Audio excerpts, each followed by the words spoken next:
असत्य पर सत्यની જીતનો પર્વ વિજયાદશમી એટલે કે દશેરાનો તહેવાર આખા ભારત દેશમાં ધૂમધામથી ઉજવવામાં આવે છે। નવરાત્રિના 9 દિવસ પૂરા થયા બાદ દશમની તિથિને મર્યાદા પુરુષોત્તમ ભગવાન રામે લંકાધિપતિ દશાનનનો વધ કરીને સીતા માતાને બચાવ્યા હતા। આ દિવસે રાવણની સાથે તેના ભાઈ કુંભકર્ણ અને મેઘનાદના પુતળાનું પણ દહન કરવામાં આવે છે। રાવણ વિશે કહેવામાં આવે છે કે તે જ્ઞાની હોવા છતાં કોઈ પણ ધર્મનું પાલન કરતો ન હતો। આ જ તેનો સૌથી મોટો અવગુણ હતો। તો મિત્રો, આજના વિડીયોમાં આપણે રાવણના પરિવાર વિશે જાણીશું।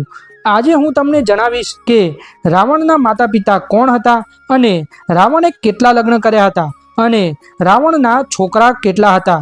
રાવણ વિશે તો સૌ કોઈને ખબર હશે, પરંતુ શું તમે જાણો છો રાવણને કેટલા લગ્ન કર્યા હતા અને તેની પત્નીઓ કેટલી હતી, બાળકો કેટલા હતા? વાલ્મીકી મુનિ દ્વારા રચિત